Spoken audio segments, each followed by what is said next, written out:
بسم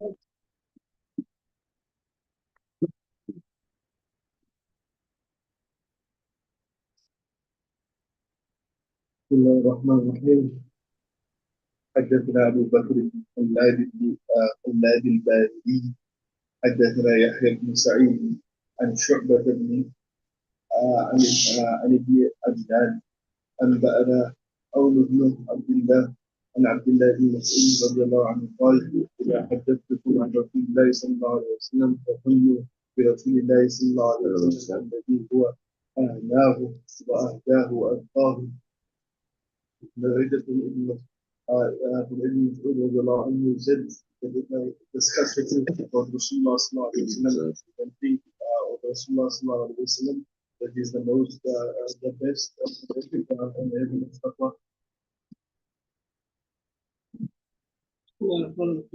حدثنا محمد بن بشار حدثنا يحيى بن سعيد عن شعبة عن عمرو بن مرة عن أبي البختري عن أبي عبد الرحمن السلمي عن علي بن أبي طالب رضي الله عنه قال: إذا حدثتكم عن رسول الله صلى الله عليه وسلم حديثا فظنوا به الذي هو أهناه وأهداه وأتقاه.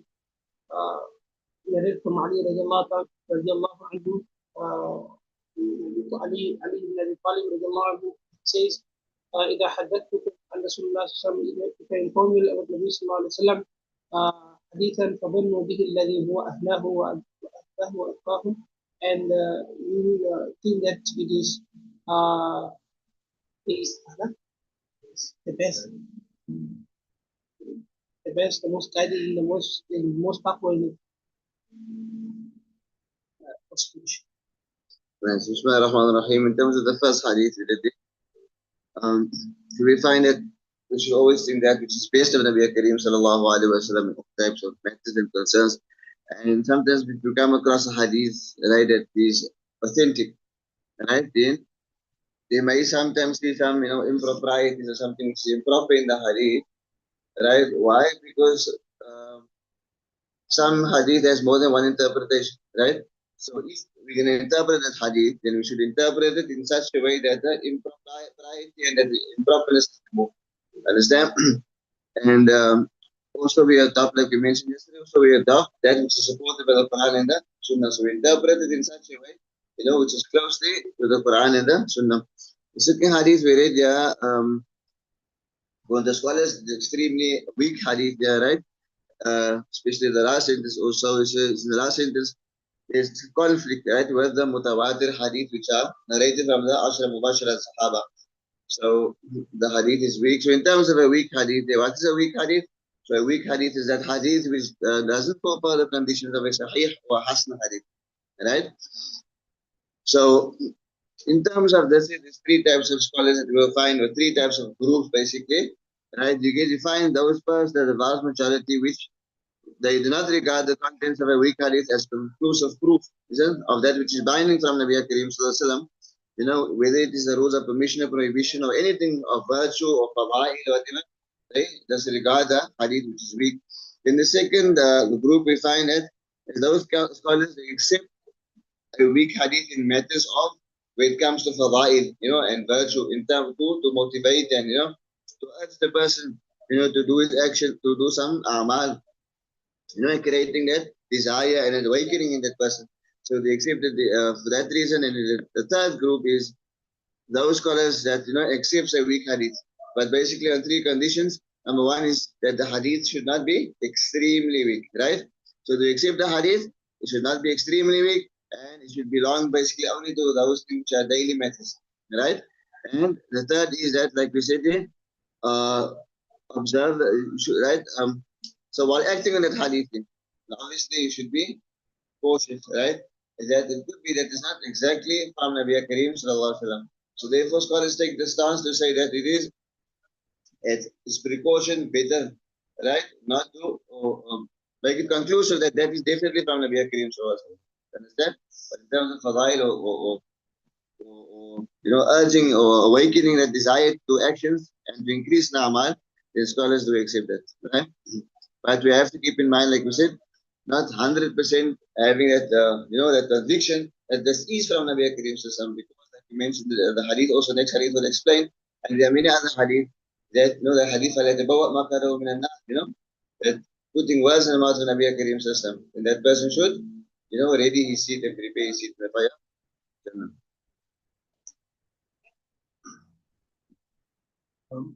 حدثنا علي بن المنذر حدثنا محمد بن سهيل حدثنا المقبوري عن جده عن ابي هريره رضي الله عنه عن النبي صلى الله عليه وسلم انه قال: لا اعرفن ما يحدث احدكم عني الحديث وهو متكئ على اريكته فيقول: اقرا قرانا ما قيل من قول حسن فانا قلته.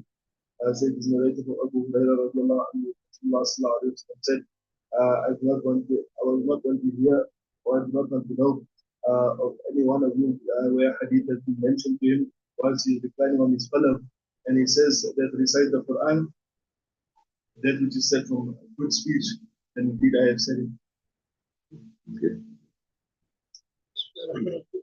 حدثنا محمد بن عباس بن آدم حدثنا أبي عن شعبة عن محمد بن عمرو عن أبي سلمة عن أبي هريرة رضي الله عنه وحدثنا الناد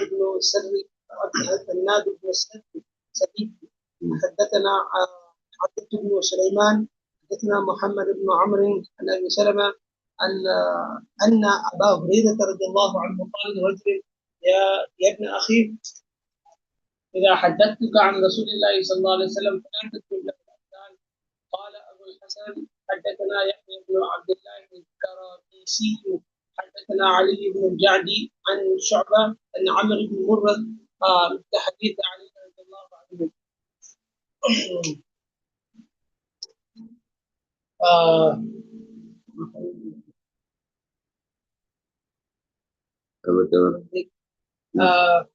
أن أبا هريرة رضي الله عنه قال: قال لرجل نسيت يمان: يا ابن أخي، هذا سبب ما يكرر حدثتك عن رسول الله فيقوم رسول الله صلى الله عليه وسلم فلا تذهب له القتال بمقتل فإن تزعفه. قال أبو الحسن. Right, so Rashid, like you mentioned, yeah, why this is this? To take utmost precaution, not to add anything. We'll see the next chapter speaks about all these things, yeah. Not to, to mention something that Nabi Kareem Sallallahu Alaihi Wasallam did not mention, we took utmost importance. If we says that if I narrate you a hadith that the Messenger of Allah Subhanahu wa Taala, said to you, then do not try to make any examples for it, to stick exactly, as how Nabi Kareem Sallallahu Alaihi Wasallam, had said it.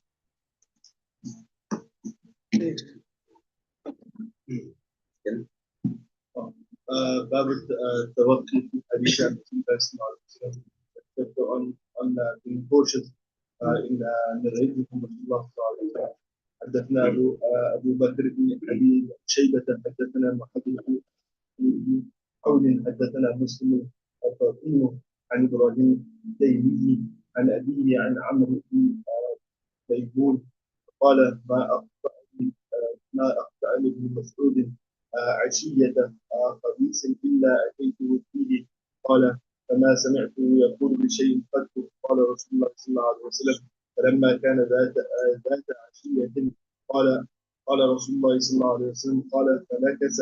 قال: فنظرت إليه فهو قائم محللة أزرار قميصه قد رقت عيناه وانتفخت أوداجه. قال: أو دون ذلك أو فوق ذلك أو قريبا من ذلك أو شبيها بذلك. Narrated from Maymun that he said that I visited Ibn Mas'ud every Thursday afternoon, and when I would come to him, I never heard him say anything that Rasulullah said something such. So one day when I came to him, he said that Rasulullah said that he let his head hang low.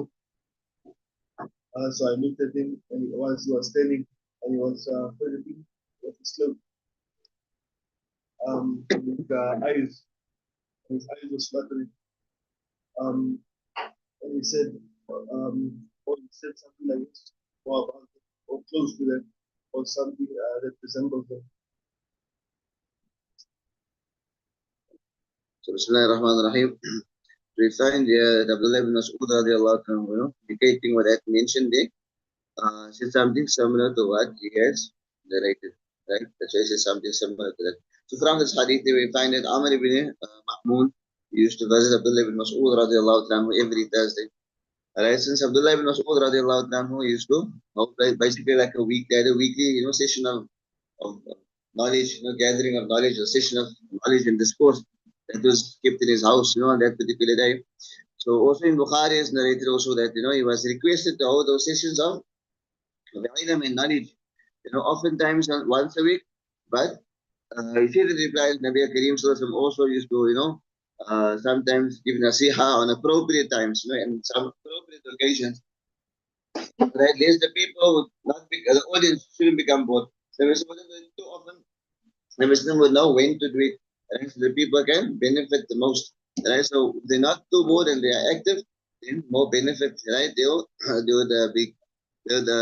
get from that discourses.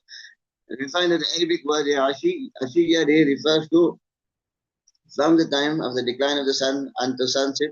And so the nation day or that gathering day, that the discourse of knowledge would take place either between Dhuhr, right, or either after Dhuhr or after Asr, right?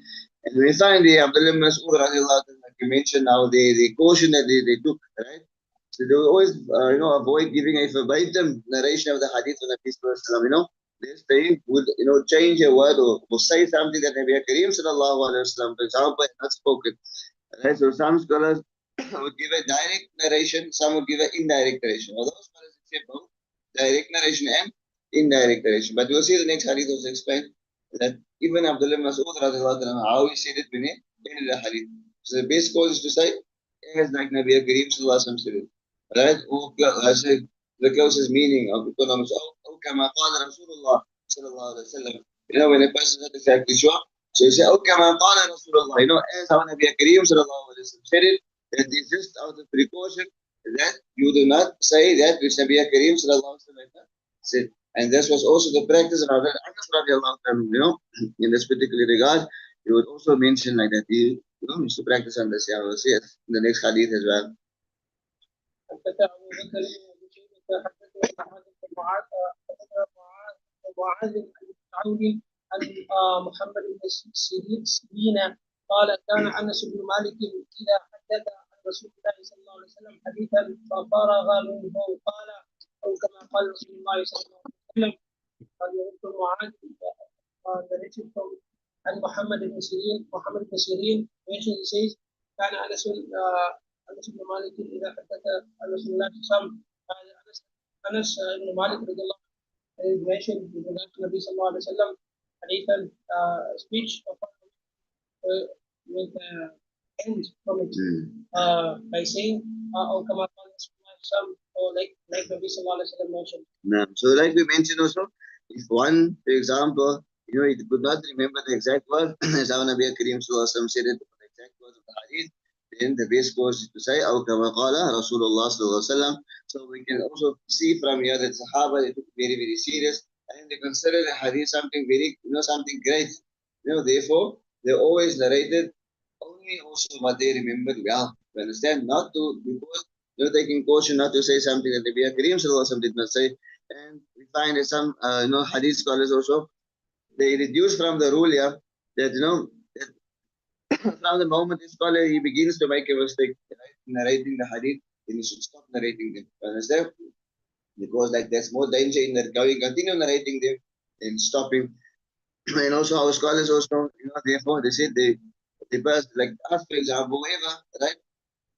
We are giving, for example, writings or speeches, whatever the case may be, then it's best to adopt only to write those hadith which are sahih and authentic, and those hadith which are 100% sure. حدثنا أبو بكر بن أبي شيبة حدثنا وليد بن شعبة وحدثنا محمد بن بشار حدثنا عبد الرحمن بن مهدي حدثنا شعبة عن عمرو بن مرة عن عبد الرحمن بن أبي ليلى قال قلنا لزيد بن أرقم حدثنا عن رسول الله صلى الله عليه وسلم قال كبرنا ونسينا والحديث عن رسول الله صلى الله عليه وسلم شديد. وجد from عبد الرحمن بن أبي ليلى who said to Zayd ibn Arqam radiallahu anhu that informed us about the hadith of Rasulullah sallallahu alaihi wasallam. So he said that we have grown old, we have forgotten the hadith of Rasulullah sallallahu alaihi wasallam. حدثنا محمد بن عبد الله بن نمير حدثنا أبو النذر عن شعبة عن عبد الله بن أبي السفري قال سمعت الشعبية يقول جالست ابن عمر سنة فما سمعته يحدث عن رسول الله صلى الله عليه وسلم شيئا. So I think narrated from Abdullah ibn Abi Safar, he said that I heard Sha'bi radiallahu anhu saying that I said with son of Umar radiallahu anhu for a year, and I had never heard him narrating Rasulullah sallallahu alaihi wasallam. Subhanallah. So if I know say Abdullah ibn Umar radiallahu anhu, he also, avoided narrating a hadith in the name of Nabi Kareem sallallahu alaihi wasallam, so for reasons other than other Sahaba's portions. If I know so, that they were afraid also, like we mentioned, of attributing anything to Nabi Kareem sallallahu alaihi wasallam, that Nabi sallallahu alaihi wasallam had not spoken. And this does not mean that, the Sahaba did not engage in the teachings of Islam. Yes, right? They adopted the method. They heard from directly from Nabi Kareem sallallahu alaihi wasallam. And yes, they taught how Nabi sallallahu taught them. So they spoke about halal and haram. They spoke about what's obligatory, what's unlawful, what is permissible. They did all these things. But they did it, right, in light of the hadith and in light of how Nabi Kareem sallallahu told them, but not saying that Nabi sallallahu narrated it, understand? Out of course. So they practiced upon how Nabi sallallahu told them and they gave it over like that.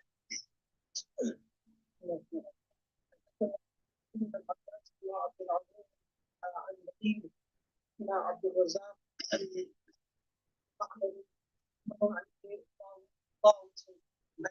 قال سمعت ابن عباس يقول كنا نحفظ الحديث مثل يحفظ عن رسول الله صلى الله عليه وسلم فأما إذا ركبتم الصعب والذلولة فهي هذا.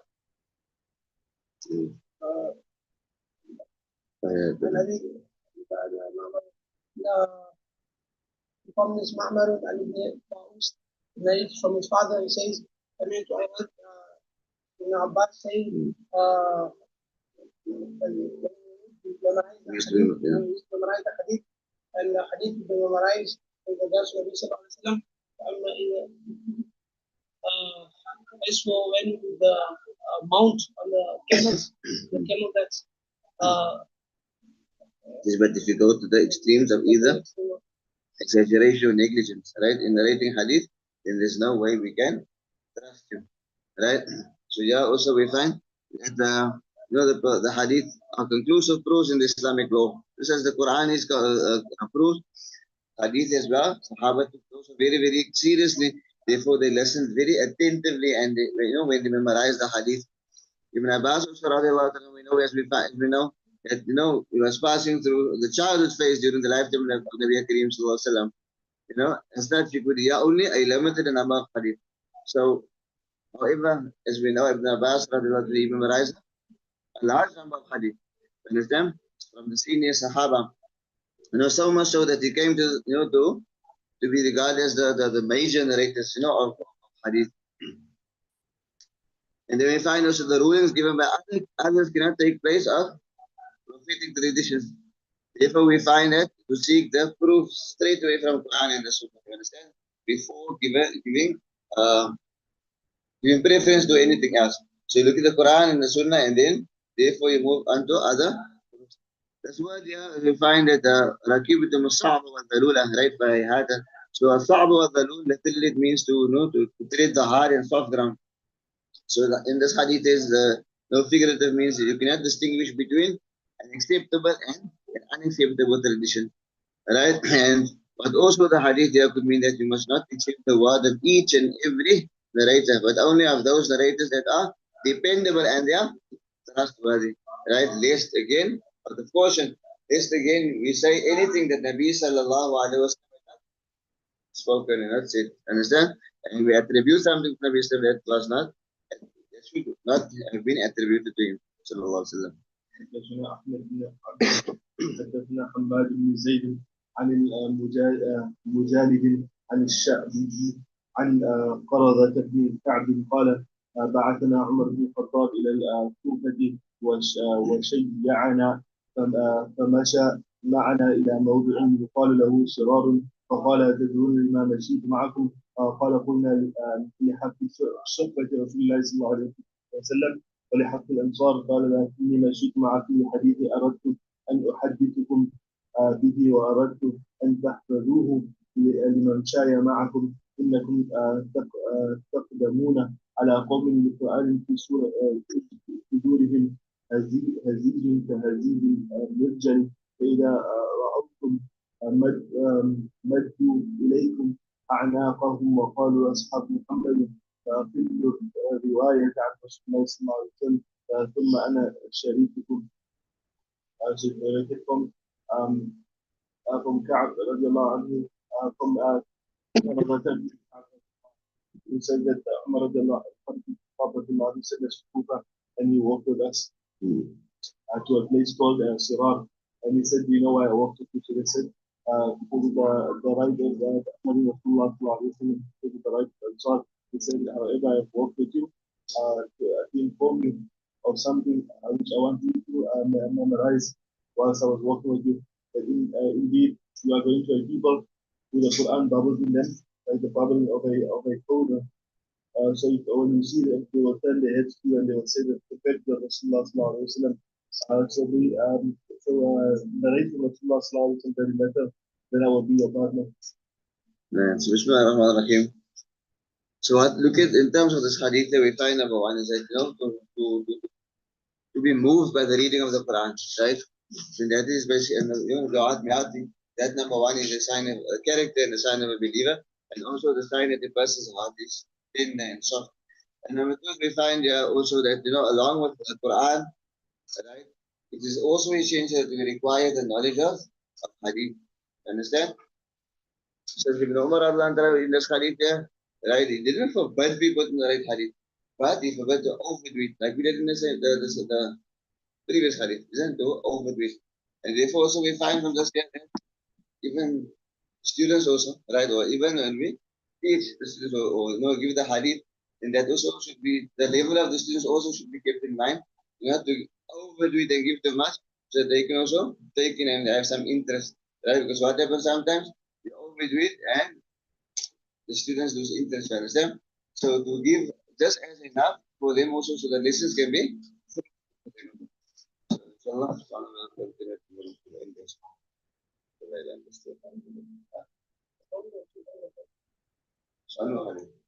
Okay.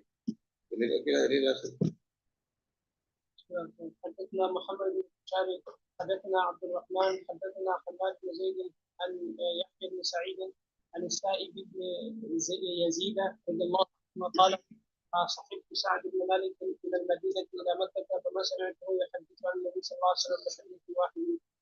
Narrated from Sa'ib ibn Yazid says, I accompanied Sa'd ibn Malik from Medina to Makkah, and I didn't hear him mentioning Nabi Sallallahu Alaihi Wasallam just Nabi Sallallahu in one single. Yes, so like you mentioned, in a couple of hadith before that also, it doesn't mean Sahaba didn't narrate the hadith all the time, but they practice upon it, they engage in speaking of that which the Sharia, speaking of those things which are lawful and those things which are unlawful, counseling, advising through the hadith, right? But all out of precaution, not all the time they wanted to say that the Nabi said, because like we said, not wanting to associate or to say anything that Nabi Kareem did not say. It is all out of precaution and love for Nabi Kareem sallallahu alaihi wasallam. In the subhanallah alhamdulillah.